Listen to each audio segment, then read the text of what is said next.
केंद्र सरकार ने आधिकारिक समारोह के लिए राष्ट्रगीत वंदे मातरम के गायन और वादन को लेकर नए दिशा निर्देश जारी किए हैं। अब सरकारी कार्यक्रमों में इस गीत के 6 अंतरा वाले संस्करण को अनिवार्य कर दिया गया है, जिसकी कुल अवधि 3 मिनट 10 सेकंड निर्धारित की गई है।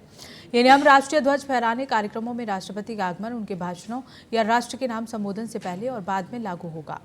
इसके साथ ही राज्यों के राज्यपालों के आगमन और उनके भाषणों से पहले और बाद में भी इस निर्धारित अवधि और संस्करण का पालन करना जरूरी किया गया है। सरकार के इस आदेश का मकसद आधिकारिक प्रोटोकॉल के तहत राष्ट्रगीत के सम्मान और उसकी प्रस्तुति में एकरूपता सुनिश्चित करना है। अब सभी सरकारी कार्यक्रमों में निर्धारित समय सीमा के अंदर ही इस गीत का गायन या वादन किया जाएगा।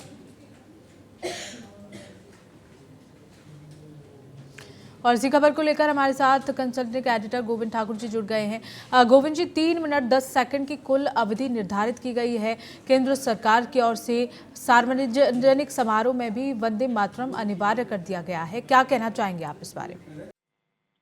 देखिए पूनम, जो बंकिम चंद्र चटर्जी जी का जो राष्ट्रगीत के नाम से जो बनाया गया था, उसे अब इस एनडीए सरकार ने उसको अनिवार्य कर दिया। ये तय कर दिया है कि जितने भी राष्ट्रीय कार्यक्रम होंगे, जिसमें राष्ट्रपति और राज्यपाल के कार्यक्रम होंगे, साथ साथ दूसरे जो सार्वजनिक कार्यक्रम होंगे, उसमें इसको बजाना या गाना उसको अनिवार्य कर दिया गया है। और जैसे ही राष्ट्रपति अभिभाषण के लिए आते हैं तो उसके साथ साथ ये जो गीत है वो उनको गाए जाएंगे और उसको बजाए भी जा सकते हैं। और जो इससे पहले सिर्फ राष्ट्रगान जो कि रविन्द्रनाथ टैगोर का था, जनगण मन, ये बजता था। और इसके साथ साथ अभी इसका क्लियर नहीं है कि पहले कौन बजेगा और किसका क्या समय सीमा होगी।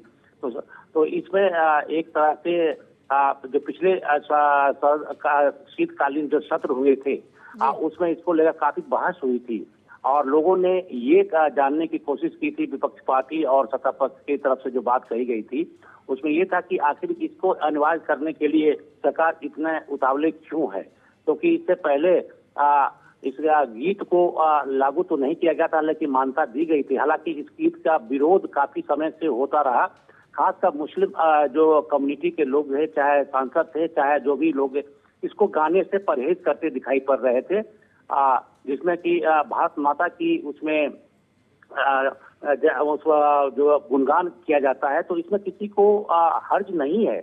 लेकिन अभी जो जिस तरह से इसके 6 छंद को लागू किया गया है उस पर ये देख उसकी ड्यूरेशन आपको 3 मिनट 10 सेकंड की है और जो गान थे उसकी 28 सेकंड। तो इस तरह से उसमें जो बंगाल की चुनाव है उसको देखते हुए माना जा रहा है। और जो इसके विश्लेषक हैं और सत्ता पक्ष विपक्ष के जो लोग हैं उस पर यही बातें कहते आ रहे हैं कि ये बंगाल चुनाव है। बंकिम चंद्र चटर्जी बंगाल के से ताल्लुक रखते थे, तो ऐसे में उसको लागू करना कहीं चुनावी राजनीति की एक तरह से एक हथियार के तौर पे तो नहीं इसको लागू किया जाएगा।